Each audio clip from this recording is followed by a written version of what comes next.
অর্থনৈতিক শুমারি ২০২৩ প্রকল্প হতে সকলকে স্বাগত জানাচ্ছি। পরিকল্পনা মন্ত্রণালয়ের পরিসংখ্যান ও তথ্য ব্যবস্থাপনা বিভাগের অধীন বাংলাদেশ পরিসংখ্যান ব্যুরোর উদ্যোগে দেশে অনুষ্ঠিত হতে যাচ্ছে চতুর্থ অর্থনৈতিক শুমারি। আগামী ১০ ডিসেম্বর হতে ২৬ ডিসেম্বর ২০২৪ তারিখ পর্যন্ত দেশব্যাপী একযোগে অনুষ্ঠিত হবে এ শুমারি কার্যক্রম। শুমারির তথ্য সংগ্রহ সঠিক ও নির্ভুল করার লক্ষ্যে প্রস্তুত করা হয়েছে এই অডিও ভিজুয়াল ট্রেনিং মডিউল।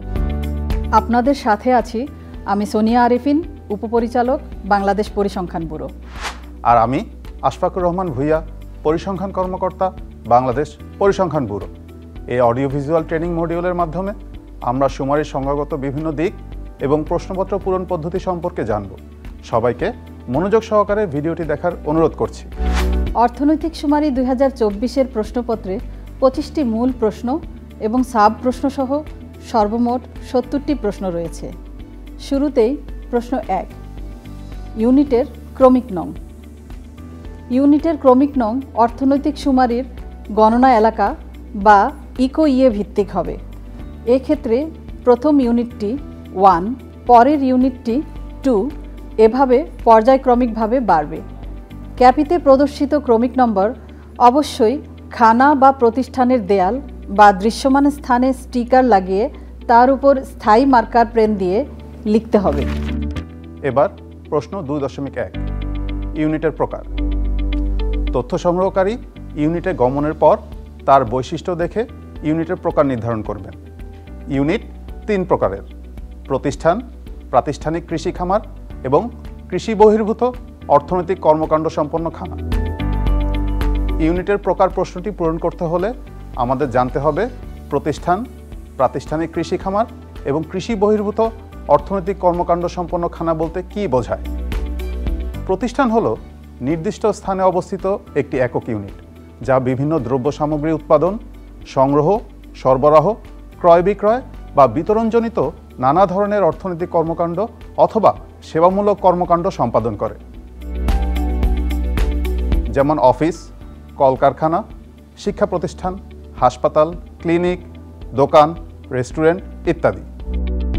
প্রাতিষ্ঠানিক কৃষি খামার হলো বাণিজ্যিক উদ্দেশ্যে প্রাতিষ্ঠানিক কাঠামো, যেমন দোকান বা অফিস ব্যবহার করে যে সকল কৃষি খামার গড়ে উঠেছে, যার হিসাব নিকাশ প্রতিষ্ঠানের ন্যায় আলাদাভাবে পরিচালিত হয়। আমরা জানি কৃষি খামার 2 ধরনের হতে পারে: খানাভিত্তিক কৃষি খামার এবং প্রতিষ্ঠান ভিত্তিক কৃষি খামার। অর্থনৈতিক শুমারিতে শুধু প্রতিষ্ঠান ভিত্তিক কৃষি খামারের তথ্য আসবে, খানাভিত্তিক কৃষি খামারের তথ্য কোনোভাবেই আসবে না। এবারে আমরা জানব অর্থনৈতিক কর্মকাণ্ড সম্পন্ন খানা কি। অর্থনৈতিক কর্মকাণ্ড সম্পন্ন খানা হলো যে সকল খানায় আয়ের জন্য খানার অভ্যন্তরে বা প্রাঙ্গণে অথবা খানার বাহিরে ভ্রাম্যমাণ অর্থনৈতিক কর্মকাণ্ড পরিচালিত হয়, যেমন খানার অভ্যন্তরে বা আঙিনায় কুটির শিল্পের কাজ, খানাভিত্তিক উদ্যোক্তা হিসেবে ফ্রিল্যান্সিংয়ের কাজ করা, নিজের রিক্সা বা ভ্যানে মানুষ বা মালামাল পরিবহন করা, অনলাইন ভিত্তিক ব্যবসা যেমন খাবারের ব্যবসা, রাইড শেয়ারিং, ভ্রাম্যমাণ হকার বা ফেরিওয়ালা ইত্যাদি। প্রশ্ন ২.১ পূরণ করার সময় ইউনিটের প্রকার অনুযায়ী প্রযোজ্য উত্তর নির্বাচন করতে হবে।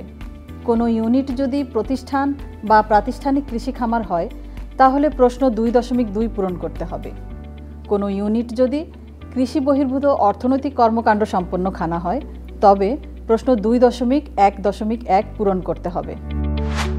প্রশ্ন ২.১.১, ইউনিটটি অন্যান্য খানা কিনা। অন্যান্য খানা বলতে সাধারণ খানা ব্যতীত যে সকল খানায় মানুষ একসাথে বসবাস করে তা বোঝাবে, যেমন মেস, মসজিদে বসবাসরত ব্যক্তির খানা, বিভিন্ন মার্কেটে বসবাসরত ব্যক্তির খানা প্রভৃতি। অন্যান্য খানার সংজ্ঞা অনুযায়ী যদি ইউনিটটি অন্যান্য খানা হিসেবে বিবেচিত হয় তবে হ্যাঁ নির্বাচন করতে হবে, আর যদি ইউনিটটি অন্যান্য খানা না হয় তবে না নির্বাচন করতে হবে। প্রশ্ন ২.২, ইউনিটটি কি স্থায়ী না অস্থায়ী?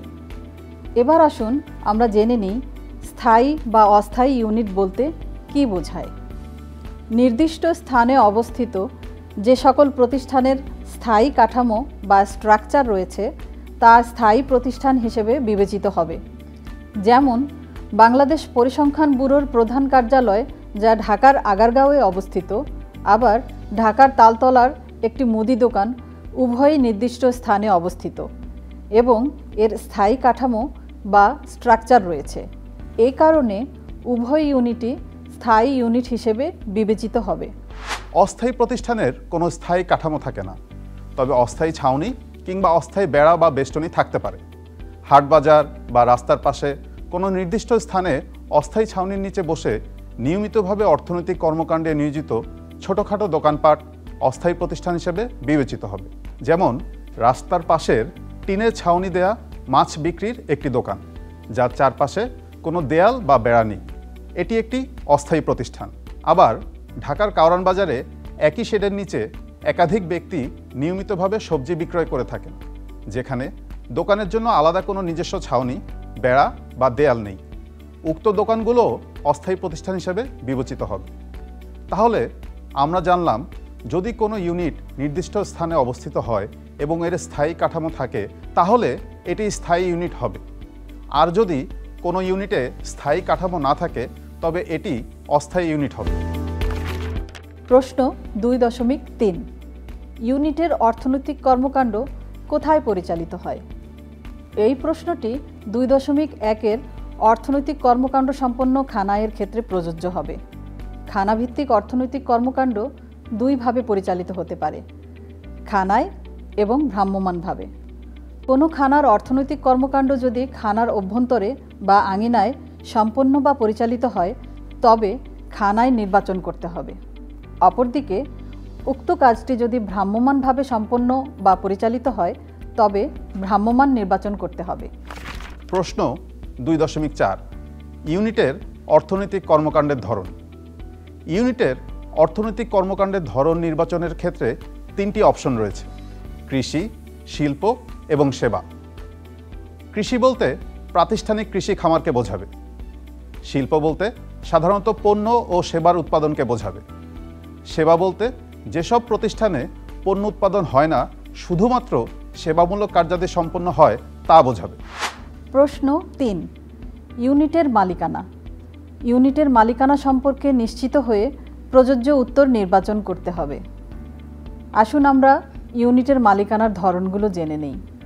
ব্যক্তিগত বা একক ব্যক্তি বা পারিবারিক মালিকানা, অংশীদারি মালিকানা, private limited company, public limited company, সরকারি মালিকানা, স্বায়ত্তশাসিত, বিদেশি মালিকানা, যৌথ মালিকানা, দেশি এবং বিদেশি, সমবায় মালিকানা, অলাভজনক প্রতিষ্ঠান, প্রবাসী বাংলাদেশি। প্রশ্নে উল্লেখিত মালিকানার ধরন ব্যতীত অন্য কোনো ধরনের মালিকানা থাকলে অন্যান্য মালিকানা নির্বাচন করতে হবে। প্রশ্ন 4, ইউনিটের পরিচিতি। 4.1, ইউনিট প্রধান বা প্রতিষ্ঠানের নাম।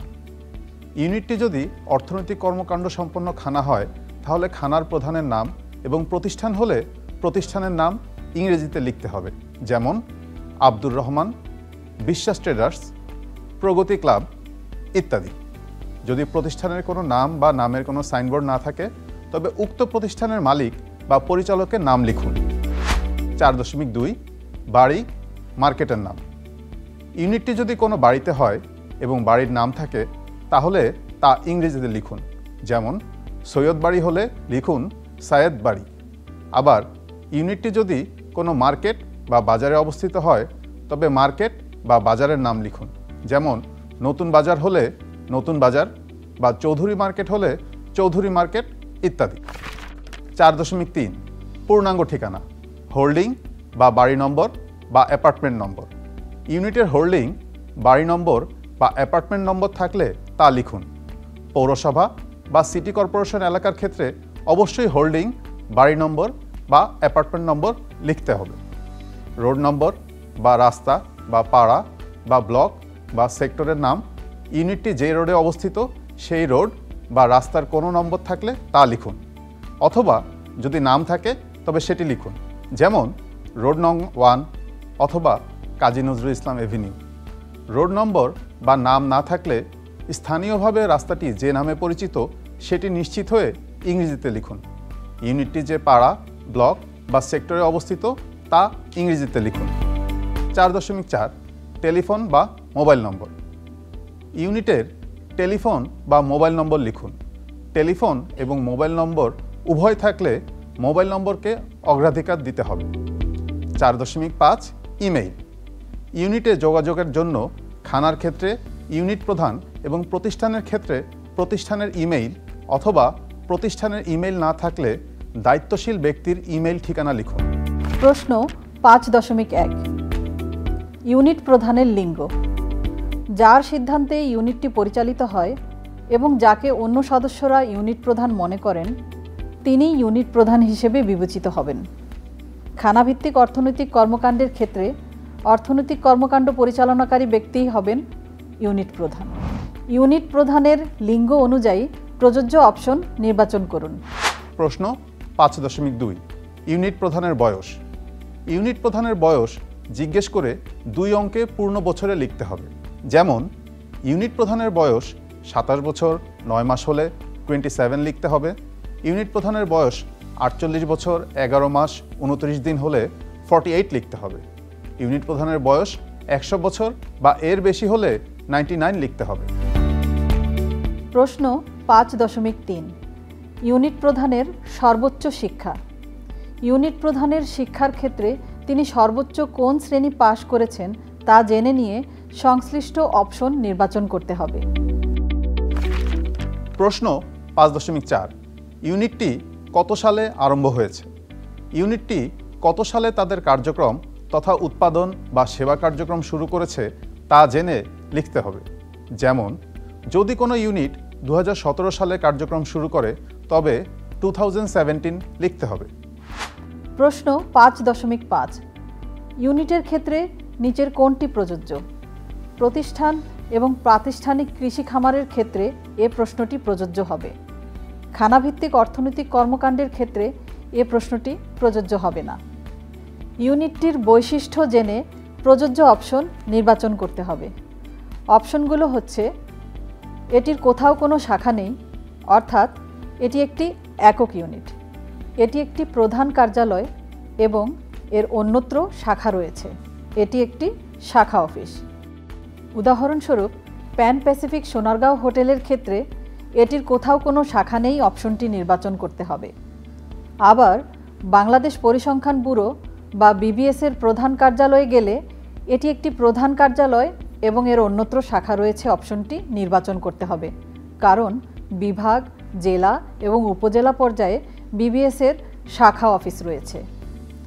অপরদিকে উপজেলা পরিসংখ্যান কার্যালয় বিবিএসের একটি শাখা অফিস, তাই এক্ষেত্রে এটি একটি শাখা অফিস অপশনটি নির্বাচন করতে হবে। প্রশ্ন 6.1 ইউনিটটি নিবন্ধিত কি। ইউনিটটি নিবন্ধিত কিনা তা জানার পর হ্যাঁ বা না অপশন নির্বাচন করতে হবে। সরকারি, স্বায়ত্তশাসিত প্রতিষ্ঠান, মসজিদ, মন্দির প্রভৃতির ক্ষেত্রে প্রযোজ্য নয় অপশন নির্বাচন করুন। প্রশ্ন 6.2 নিবন্ধিত হলে কোথায় নিবন্ধিত তা জেনে সঠিক অপশন নির্বাচন করতে হবে। এক্ষেত্রে একাধিক অপশন নির্বাচন হতে পারে। অপশনগুলো হলো যৌথ মূলধন কোম্পানি ও ফার্মসমূহের পরিদপ্তর, বিনিয়োগ বোর্ড, বিসিক, বেবজা, সমবায় অধিদপ্তর, সিটি কর্পোরেশন, পৌরসভা, ইউনিয়ন পরিষদ, এনজিও বিষয়ক ব্যুরো এবং অন্যান্য হলে তা উল্লেখ করুন। প্রশ্ন 7.1 ইউনিটে নিয়োজিত জনবলের প্রকার ও সংখ্যা। জনবলের প্রকার 6টি ক্যাটাগরিতে দেখানো হয়েছে, যা হলো কর্মরত মালিক বা অংশীদার, অবৈতনিক পারিবারিক কর্মী, পূর্ণকালীন কর্মী, খণ্ডকালীন কর্মী, অনিয়মিত কর্মী, শিক্ষানবিশ এবং অন্যান্য। ইউনিটে নিয়োজিত জনবলের প্রকার ও লিঙ্গভেদে সংখ্যা লিখতে হবে। মনে রাখবেন, সরকারি, স্বায়ত্তশাসিত বা সমবায় মালিকানাধীন ইউনিটে কোনো কর্মরত মালিক বা অংশীদার বা অবৈতনিক পারিবারিক কর্মী থাকবে না। সুতরাং এই ক্ষেত্রে কর্মরত মালিক বা অংশীদার অপশনটি নির্বাচন করতে হবে না। জনবলের কোনো ক্যাটাগরি নির্বাচন করলে পুরুষ, মহিলা এবং হিজড়া জনবলের সংখ্যা সংশ্লিষ্ট ঘরে ইংরেজিতে লিখতে হবে। পুরুষ, মহিলা এবং হিজরা ভেদে যদি জনবল না থাকে তবে সেক্ষেত্রে সংশ্লিষ্ট ঘরে 0 লিখতে হবে। মোট জনবল স্বয়ংক্রিয়ভাবে দেখাবে। প্রশ্ন 7.2 ইউনিটে প্রতিবন্ধী জনবল আছে কি? প্রতিবন্ধিতা বলতে বোঝায় জন্মগত বা কোনো কারণে দীর্ঘমেয়াদী বা স্থায়ীভাবে কোনো ব্যক্তির শারীরিক, মানসিক, বুদ্ধিগত বিকাশ এবং ইন্দ্রিয়গত ক্ষতিগ্রস্ততা বা প্রতিকূলতা। ইউনিটে কর্মরত জনবলের মধ্যে কেউ প্রতিবন্ধী থাকলে হ্যাঁ নির্বাচন করুন, কোনো প্রতিবন্ধী জনবল না থাকলে না নির্বাচন করুন। প্রশ্ন 7.3 নিয়োজিত জনবলের মধ্যে প্রতিবন্ধীর সংখ্যা। নিয়োজিত জনবলের মধ্যে প্রতিবন্ধীদের সংখ্যা পুরুষ, মহিলা ও হিজড়া ভেদে লিখতে হবে। প্রশ্ন 7.4 ইউনিটে বিদেশি জনবল আছে কি? কোনো ইউনিটে যদি অন্য কোনো দেশের নাগরিক অর্থনৈতিক শুমারির সময় কর্মরত থাকেন তবে হ্যাঁ অপশন নির্বাচন করতে হবে। আর যদি উক্ত ইউনিটে কোনো বিদেশি নাগরিক কাজ না করে থাকেন তবে সেক্ষেত্রে না নির্বাচন করতে হবে। প্রশ্ন 7.5 বিদেশি জনবলের সংখ্যা। 7.4 নং প্রশ্নের উত্তর যদি হ্যাঁ হয় তাহলে এই ইউনিটে কর্মরত বিদেশি জনবলের সংখ্যা যথাক্রমে পুরুষ, মহিলা ও হিজড়া ভেদে লিখতে হবে। প্রশ্ন 7.6 বিদেশি জনবল কোন কোন দেশের নাগরিক? ইউনিটে কোন কোন দেশের বিদেশি কর্মী আছে তা জেনে সংখ্যা লিখতে হবে। এখানে 15টি দেশের নাম দেওয়া আছে: চীন, ভারত, শ্রীলঙ্কা, পাকিস্তান, দক্ষিণ Korea, Thailand, Philippine, Malaysia, Japan, USA, Russia, Kazakhstan, Somalia, Nigeria এবং কেনিয়া।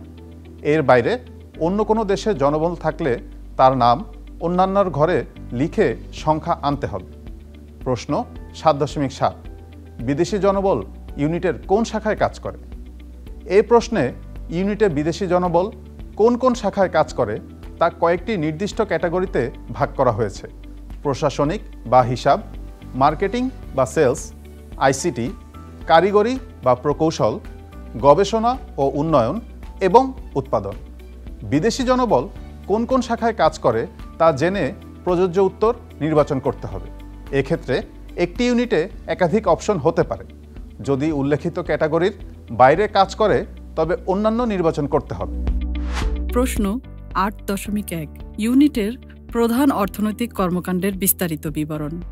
এ প্রশ্নে উত্তরদাতার নিকট হতে ইউনিটের অর্থনৈতিক কর্মকাণ্ডের বিস্তারিত বিবরণ জেনে তা সুনির্দিষ্ট ও সঠিকভাবে বাংলায় লিখতে হবে। উদাহরণস্বরূপ, কাঠের এবং বেতের আসবাবপত্র প্রস্তুত ইউনিট বা প্রতিষ্ঠানের ক্ষেত্রে কাঠের এবং বেতের আসবাবপত্র তৈরি করা হয় লিখতে হবে। একটি ফার্মেসিতে অ্যালোপ্যাথিক ঔষধ খুচরা বিক্রয় করা হলে এটি একটি ফার্মেসি এবং এখানে অ্যালোপ্যাথিক ঔষধ খুচরা বিক্রয় করা হয় লিখতে হবে। এই অংশে তথ্য সংগ্রহকারী শুধু ইউনিটের অর্থনৈতিক কর্মকাণ্ডের বিবরণ লিখবেন। পরবর্তীতে বিএসআইসি অর্থাৎ বাংলাদেশ স্ট্যান্ডার্ড ইন্ডাস্ট্রিয়াল ক্লাসিফিকেশন অনুযায়ী শিল্পকোডসমূহ অফিস কর্তৃক পূরণ করা হবে। প্রশ্ন 8.2 পণ্য বা দ্রব্য উৎপাদনকারী ইউনিটের প্রধান প্রধান উৎপাদিত পণ্য বা দ্রব্যের বিবরণ। ইউনিটটিতে কি কি পণ্য বা দ্রব্য উৎপাদন করা হয় তার বিবরণ সুনির্দিষ্টভাবে বাংলায় লিখতে হবে। উৎপাদিত পণ্যের গুরুত্ব অনুসারে পণ্য বা দ্রব্য এর নাম লিখতে হবে। এক্ষেত্রে সর্বনিম্ন একটি এবং সর্বাধিক 4টি পণ্য বা দ্রব্যের নাম লেখা যাবে। উদাহরণস্বরূপ, একটি গার্মেন্টস কারখানার ক্ষেত্রে তাদের উৎপাদিত পণ্য প্যান্ট, শার্ট, টি শার্ট ইত্যাদি হতে পারে। এক্ষেত্রে ছকের ক্রমিক নং অনুযায়ী প্যান্ট, শার্ট, টি শার্ট ক্রমান্বয়ে লিখতে হবে। তথ্য সংগ্রহকারী শুধু বিবরণ লিখবেন। পণ্য কোডসমূহ পরবর্তীতে অফিস কর্তৃক পূরণ করা হবে। প্রশ্ন 8.3 সেবা প্রদানকারী ইউনিটের সেবামূলক কর্মকাণ্ডের বিবরণ। ইউনিটটি যদি মেরামত বা বিক্রয় বা সেবা প্রদান কর্মকাণ্ড সম্পর্কিত হয় তাহলে উক্ত ইউনিটের সেবামূলক কর্মকাণ্ডের বিবরণ লিখতে হবে। ইউনিটটি যদি কোনো পণ্য মেরামত বা বিক্রয় বা সেবাদান করে থাকে তাহলে এসব কাজের প্রধান প্রধান চারটির নাম সুনির্দিষ্টভাবে সংশ্লিষ্ট ছকে বাংলায় লিখতে হবে।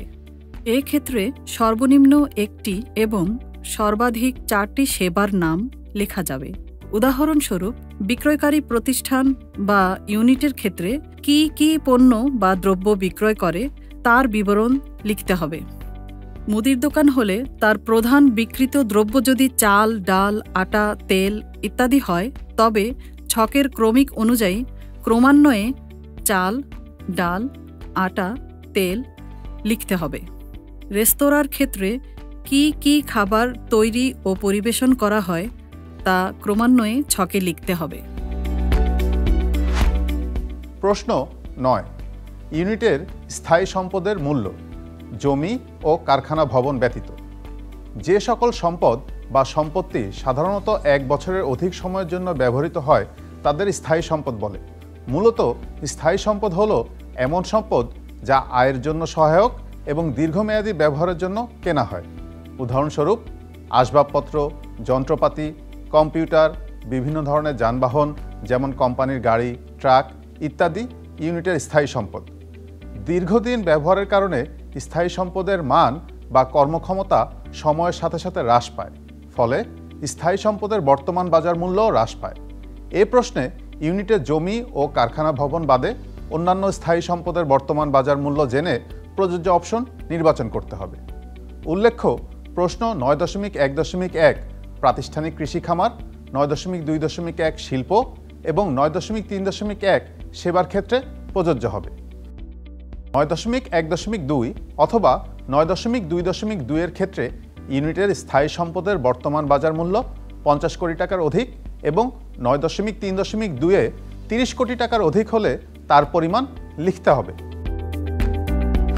প্রশ্ন 10, মূলধনের প্রধান উৎস।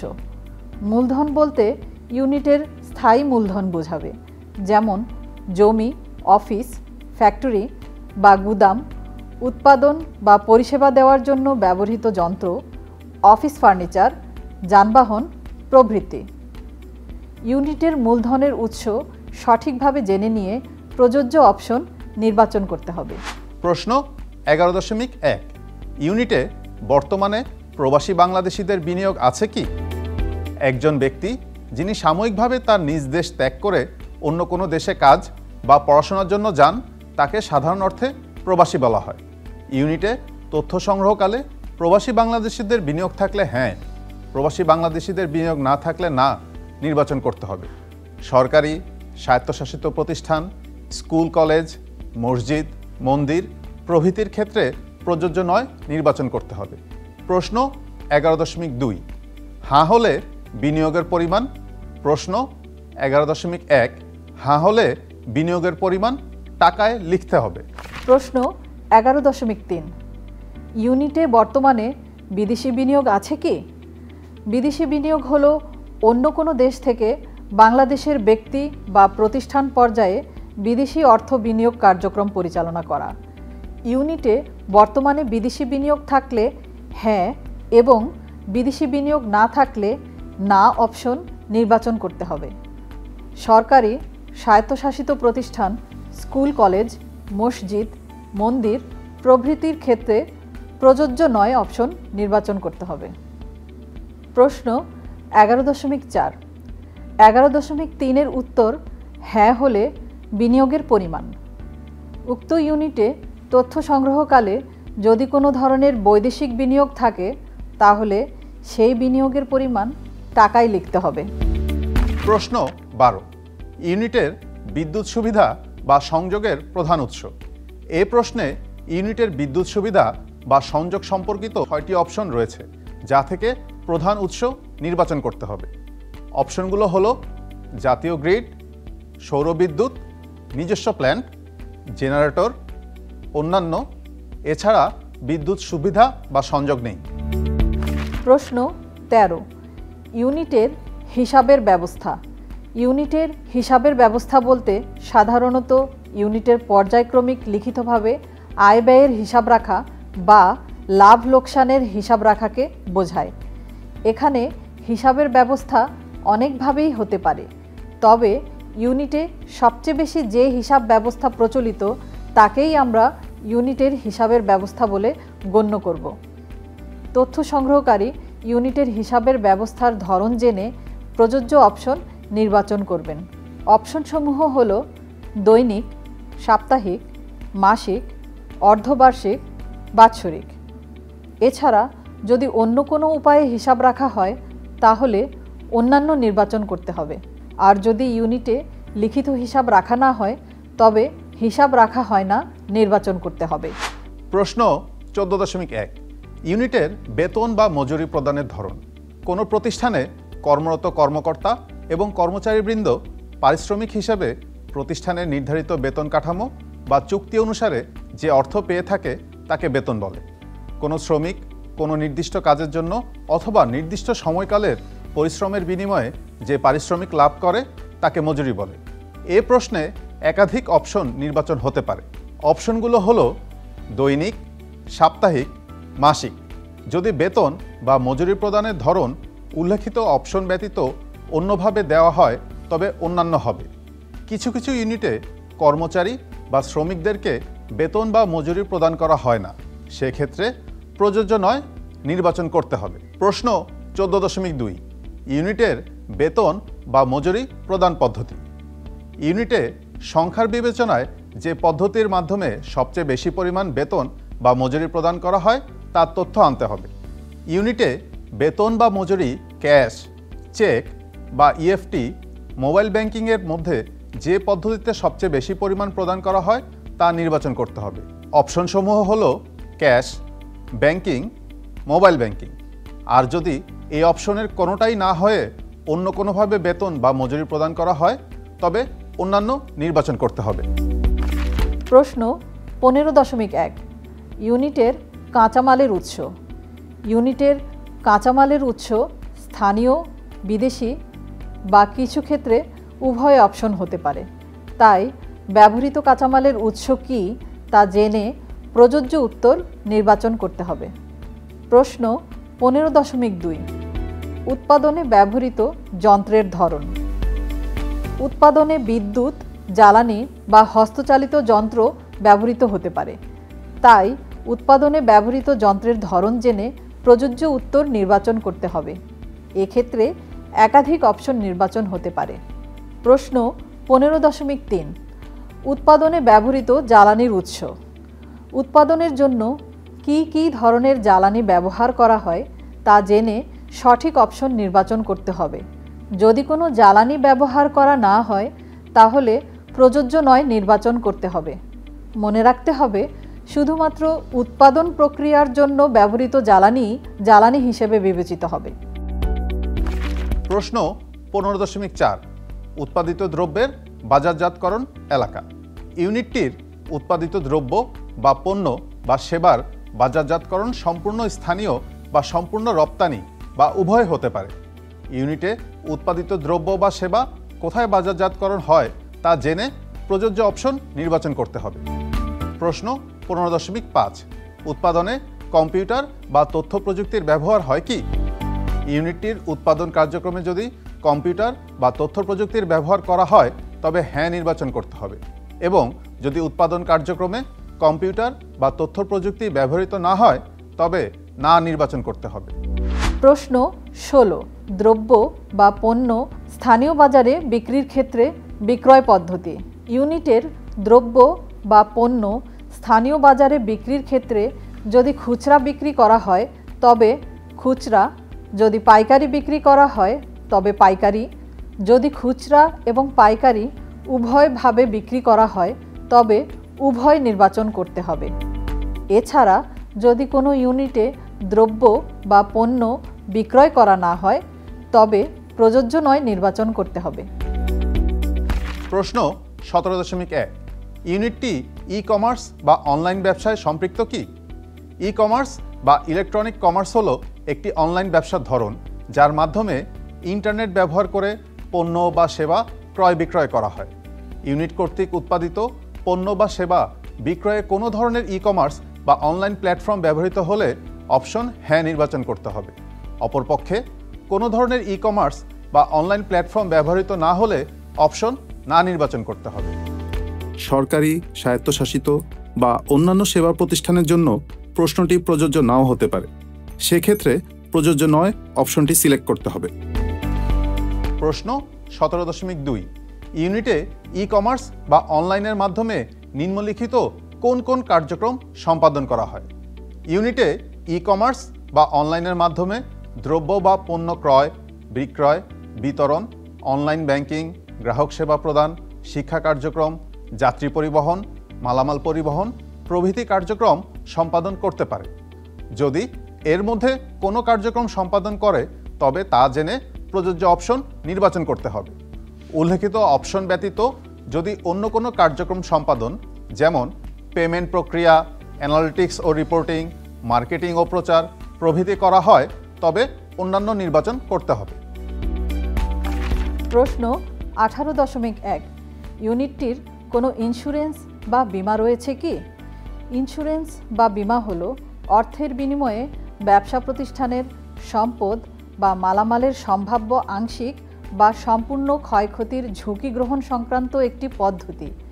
ইউনিটটির নামে কোনো ধরনের ইন্স্যুরেন্স করা থাকলে উত্তর হ্যাঁ নির্বাচন করতে হবে। অপরপক্ষে যদি ইউনিটটির নামে কোনো ধরনের ইন্স্যুরেন্স করা না থাকে তবে অপশন না নির্বাচন করতে হবে। সরকারি অফিস, স্কুল, মসজিদ, মন্দির প্রভৃতির ক্ষেত্রে প্রযোজ্য নয় অপশন নির্বাচন করতে হবে। প্রশ্ন 18.2 ইউনিটটির গবেষণা ও উন্নয়ন অর্থাৎ R&D ব্যবস্থাপনা আছে কি? বর্তমান যুগে নতুন পণ্য এবং সেবা উদ্ভাবন, প্রতিযোগিতা বজায় রাখা, মার্কেট ট্রেন্ডের সঙ্গে সঙ্গতি, প্রযুক্তিগত উন্নতি, পণ্যের গুণগত মান বৃদ্ধি, বাজারে প্রবেশের সুযোগ, সামাজিক ও পরিবেশগত প্রভাব প্রভৃতি কারণে ইউনিটের গবেষণা ও উন্নয়ন গুরুত্বপূর্ণ ভূমিকা পালন করে। ইউনিটটিতে যদি গবেষণা ও উন্নয়ন ব্যবস্থাপনা থাকে তবে অপশন হ্যাঁ নির্বাচন করতে হবে। আর যদি প্রতিষ্ঠানে এরকম কোনো ব্যবস্থা না থাকে তবে সেক্ষেত্রে অপশন না নির্বাচন করতে হবে। এছাড়াও কোনো কোনো ক্ষেত্রে যেমন অস্থায়ী প্রতিষ্ঠান বা কৃষি বহির্ভূত অর্থনৈতিক কর্মকাণ্ড সম্পন্ন খানায় এ প্রশ্নটি প্রযোজ্য নাও হতে পারে। তখন প্রযোজ্য নয় অপশনটি নির্বাচন করতে হবে। প্রশ্ন 19.1 ইউনিটে অগ্নি নির্বাপন ব্যবস্থা আছে কি? ইউনিটের ভবন, যানবাহন ও বনভূমিতে অনাকাঙ্ক্ষিত অগ্নিকাণ্ডের আগুন নেভানোর জন্য ফায়ার এক্সিট, ফায়ার ডোর, emergency lighting system, fire alarm system, fire hydrant system, স্বয়ংক্রিয় ফায়ার স্প্রিংকলার সিস্টেম থাকে। রান্নার তেল, এলপিজি গ্যাস এবং অন্যান্য দাহ্য সামগ্রী পৃথকভাবে বিশেষ ব্যবস্থায় সংরক্ষণ করা হয়ে থাকে। ইউনিটে যদি এ ধরনের এক বা একাধিক পদক্ষেপ বা ব্যবস্থা গ্রহণ করা হয়ে থাকে তবে অগ্নি নির্বাপন ব্যবস্থা আছে বলে ধরে নিতে হবে এবং অপশন হ্যাঁ নির্বাচন করতে হবে। অপরদিকে যদি এ ধরনের ব্যবস্থা না থাকে তবে অপশন না নির্বাচন করতে হবে। প্রশ্ন 19.2 ইউনিটে অগ্নি নির্বাপন ব্যবস্থা থাকলে তা নিয়মিত রক্ষণাবেক্ষণ করা হয় কি? প্রশ্ন নং 19.1 উত্তর হ্যাঁ হলে বিদ্যমান অগ্নি নির্বাপন ব্যবস্থা যদি নিয়মিত রক্ষণাবেক্ষণ করা হয় তবে অপশন হ্যাঁ নির্বাচন করতে হবে। আর যদি নিয়মিত রক্ষণাবেক্ষণ করা না হয় তবে না অপশন নির্বাচন করতে হবে। প্রশ্ন 20.1 ইউনিটে বর্জ্য ব্যবস্থাপনা সম্পর্কিত কোনো কার্যক্রম আছে কি? ইউনিটের বর্জ্য মাটি, পানি, বায়ু তথা পরিবেশ এবং জীববৈচিত্র্যকে দূষিত করতে পারে। এসব দূষণ রোধের উদ্দেশ্যে শিল্প কারখানা এবং প্রতিষ্ঠানসমূহ বা বিভিন্ন অর্থনৈতিক ইউনিটসমূহ বর্জ্য সংগ্রহ, বর্জ্য পৃথকীকরণ, রিসাইক্লিং, কম্পোস্টিং, ডাম্পিং সাইট পরিচালনা, শিক্ষা ও সচেতনতা, বর্জ্যের পরিমাণ মনিটরিং, বর্জ্য পরিবহন, প্রক্রিয়াজাতকরণ, বর্জ্য পুনর্ব্যবহার এবং প্রযুক্তির ব্যবহার প্রভৃতি ব্যবস্থা গ্রহণ করতে পারে। যদি কোনো ইউনিট এ সংক্রান্ত কোনো ব্যবস্থা নিয়ে থাকে তবে তথ্য সংগ্রহকারী সেই ইউনিটের ক্ষেত্রে অপশন হ্যাঁ নির্বাচন করবেন। আর যদি ইউনিটে বর্জ্য ব্যবস্থাপনা সংক্রান্ত কোনো ব্যবস্থা না থাকে তাহলে অপশন না নির্বাচন করতে হবে। প্রশ্ন 20.2 প্রতিষ্ঠানটির পরিবেশগত ছাড়পত্র আছে কি? এই প্রশ্নটি শুধুমাত্র শিল্প প্রতিষ্ঠানের জন্য প্রযোজ্য। কোনো এলাকায় শিল্প প্রতিষ্ঠান বা অর্থনৈতিক প্রতিষ্ঠান স্থাপনে পরিবেশগত কিছু না কিছু প্রভাব বিদ্যমান থাকে। সে কারণে বাংলাদেশ পরিবেশ সংরক্ষণ আইন অনুযায়ী কোনো এলাকায় কোনো শিল্প প্রতিষ্ঠান স্থাপন বা প্রকল্প গ্রহণ করার জন্য পরিবেশগত ছাড়পত্র প্রয়োজন, যা পরিবেশ অধিদপ্তর প্রদান করে থাকে।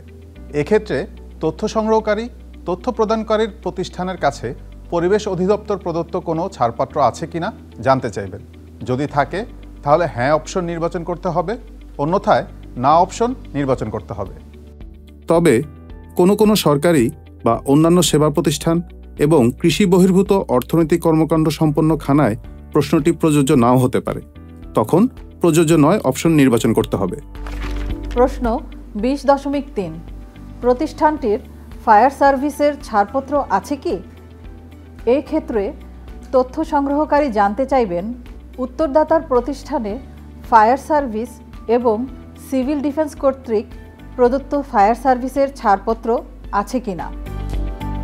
যদি থাকে তবে হ্যাঁ অপশন নির্বাচন করতে হবে, যদি না থাকে তবে না অপশন নির্বাচন করতে হবে। প্রশ্ন 21.1 টয়লেটের ব্যবস্থা।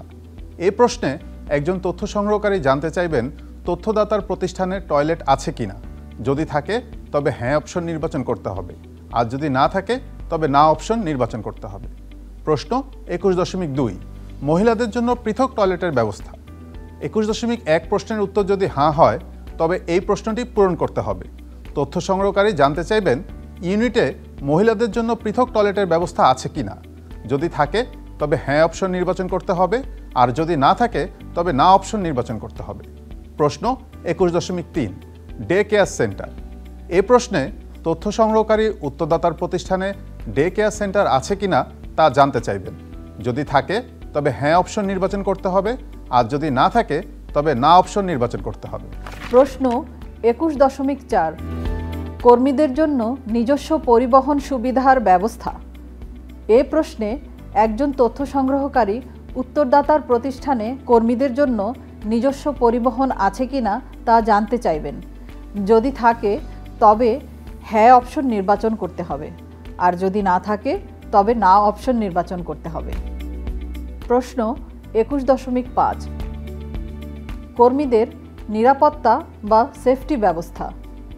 ইউনিটের কাজের ধরন অনুযায়ী কর্মীদের নিরাপত্তার জন্য বিভিন্ন নিরাপত্তা বা সেফটি ব্যবস্থা গ্রহণ করা হয়, যেমন নিরাপত্তা প্রশিক্ষণ, ব্যক্তিগত সুরক্ষা সরঞ্জাম বা পিপিই যেমন helmet, gloves, safety goggles, mask ইত্যাদি প্রদান। নিরাপত্তা নীতি ও প্রোটোকল, বিপদ শনাক্তকরণ ও মূল্যায়ন, কাজের স্থান পরিষ্কার ও সুশৃঙ্খল রাখা, ফায়ার সেফটি ব্যবস্থা, নিরাপত্তা টিম প্রভৃতি। ইউনিটে যদি এ ধরনের কোনো নিরাপত্তা বা সেফটি ব্যবস্থা থাকে তবে হ্যাঁ অপশন নির্বাচন করতে হবে, এবং যদি নিরাপত্তার ব্যবস্থা না থাকে তবে অপশন না নির্বাচন করতে হবে। প্রশ্ন 21.6 কর্মীদের স্বাস্থ্যসেবার ব্যবস্থা।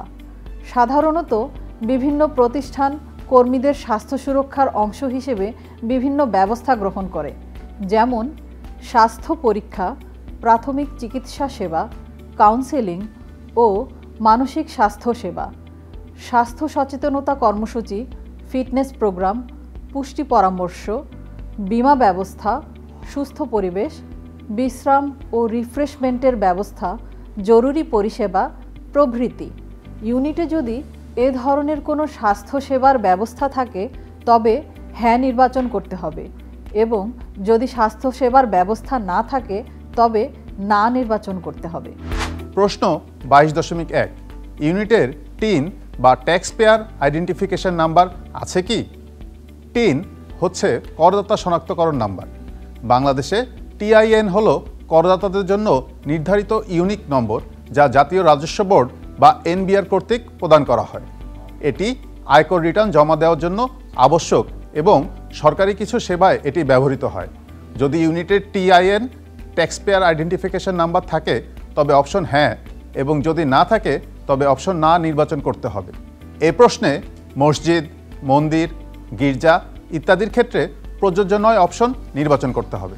প্রশ্ন 22.2 ইউনিটটি ভ্যাট বা মূসক নিবন্ধিত কি? মূল্য সংযোজন কর বা ভ্যাট হলো একটি পরোক্ষ কর যা পণ্য বা সেবার প্রতিটি উৎপাদন এবং বিতরণ পর্যায়ে মূল্যের সাথে সংযোজনের ভিত্তিতে ধার্য করা হয়।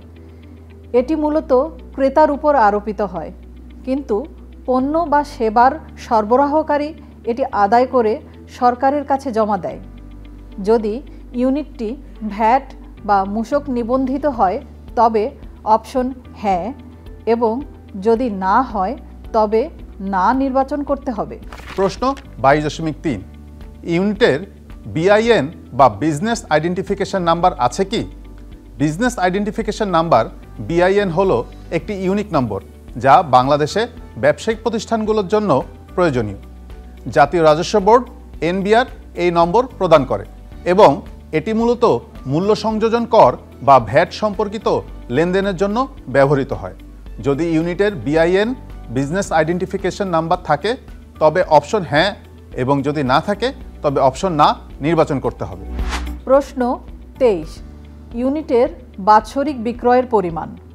2023-24 অর্থ বছরে অর্থাৎ জুলাই 2023 থেকে জুন 2024 পর্যন্ত ইউনিটের পণ্য বিক্রয় বা সেবা প্রদানের মাধ্যমে প্রাপ্ত অর্থের পরিমাণ টাকার অঙ্কে ইংরেজিতে লিখতে হবে। ইউনিটে উৎপাদিত সকল ধরনের পণ্য স্থানীয় বা আন্তর্জাতিক বাজারে যতভাবে বিক্রয় হবে তার হিসাব মোট বিক্রয়ের অন্তর্ভুক্ত হবে। যেসব ইউনিটের আর্থিক হিসাব বিবরণী প্রস্তুত করা হয় সেসব ইউনিটের মোট বিক্রয়ের পরিমাণ আর্থিক হিসাব বিবরণী অনুযায়ী লিখতে হবে। অপরদিকে যেসব ইউনিটের আর্থিক হিসাব বিবরণী প্রস্তুত করা হয় না সেক্ষেত্রে আলোচনা করে 2023-24 অর্থ বছরে মোট বিক্রয়ের পরিমাণ নিরূপণ করে লিখতে হবে। প্রশ্ন 24.1 প্রাতিষ্ঠানিক কৃষি খামারের ধরন। এ প্রশ্নে প্রাতিষ্ঠানিক কৃষি খামারকে বিভিন্ন ধরনে ভাগ করা হয়েছে যার মাধ্যমে খামারের কার্যক্রম বা উৎপাদন বোঝা যাবে। এ প্রশ্নে মোট 10টি অপশন রয়েছে: শস্য খামার, গবাদি পশু খামার, পোলট্রি খামার, মৎস্য চাষ বা উৎপাদন, নার্সারি, কাঠের বাগান, ফুলের বাগান, ফলের বাগান, চা বাগান এবং অন্যান্য। প্রতিটি অপশনের মাধ্যমে একটি নির্দিষ্ট ধরনের খামারকে চিহ্নিত করা যাবে। তথ্য সংগ্রহকারী খামারের ধরন ও বৈশিষ্ট্য পর্যবেক্ষণ করে প্রযোজ্য অপশন নির্বাচন করবেন। এই প্রশ্নে একাধিক অপশন নির্বাচন হতে পারে। প্রশ্নে উল্লেখিত অপশনের বাইরে যদি কোনো ধরনের খামার থাকে তবে তা অন্যান্যের ঘরে উল্লেখ করতে হবে। প্রশ্ন 24.2 গবাদি পশু খামার হলে গবাদি পশুর সংখ্যা। প্রশ্ন 24.1 খামারের ধরন গবাদি পশুর খামার হলে শুমারির তথ্য সংগ্রহ সময়কালে খামারে বিদ্যমান গবাদি পশুর সংখ্যা লিখতে হবে। প্রশ্ন 24.3 পোলট্রি খামার হলে পোলট্রির সংখ্যা। প্রশ্ন 24.1 খামারের ধরন পোলট্রি খামার হলে শুমারির তথ্য সংগ্রহ সময়কালে খামারে বিদ্যমান বিভিন্ন পোলট্রি সংখ্যা লিখতে হবে। প্রশ্ন 24.4 প্রাতিষ্ঠানিক কৃষি খামারে চাষ বা পালন বা উৎপাদনে ব্যবহৃত জমির পরিমাণ। এই প্রশ্নটির মাধ্যমে প্রাতিষ্ঠানিক কৃষি খামারে চাষাবাদ, প্রাণী সম্পদ পালন বা অন্যান্য কৃষি উৎপাদনে ব্যবহৃত জমির পরিমাণ উল্লেখ করতে হবে। জমির পরিমাণ একর ও শতক এই দুই এককে উল্লেখ করতে হবে। প্রশ্ন 25 ইউনিটে কি কি সমস্যা রয়েছে? এ প্রশ্নের মাধ্যমে ইউনিটটি পরিচালনা, এর উৎপাদন পরিচালনা অথবা ব্যবসা পরিচালনা করতে কোনো সমস্যা আছে কিনা তা জানতে চাওয়া হবে। এ প্রশ্নে মোট 10টি অপশন রয়েছে, যেমন কোনো সমস্যা নেই, পর্যাপ্ত মূলধনের অভাব, দক্ষ জনবলের অভাব, পর্যাপ্ত কাঁচামালের অভাব, উৎপাদন খরচ বৃদ্ধি, অবকাঠামোগত সমস্যা, বিদ্যুৎ ও জ্বালানি সংক্রান্ত সমস্যা, সহজলভ্য ঋণের অভাব এবং অন্যান্য। অন্যান্য হলে উল্লেখ করতে হবে। তথ্য সংগ্রহকারী উত্তরদাতাকে উল্লিখিত 10টি অপশন পড়ে শোনাবেন। এই 10টি সমস্যার মধ্যে যদি কোনো সমস্যা ইউনিটটিতে থাকে তবে তা নির্বাচন করতে হবে। উল্লেখ্য, এ প্রশ্নে একাধিক অপশন পূরণ হতে পারে। সকলকে ধৈর্য ও মনোযোগ সহকারে আমাদের এই ট্রেনিং মডিউলটি দেখার জন্য অসংখ্য ধন্যবাদ। অর্থনৈতিক শুমারি 2024-এর সফলতা কামনা করে বিদায় নিচ্ছি।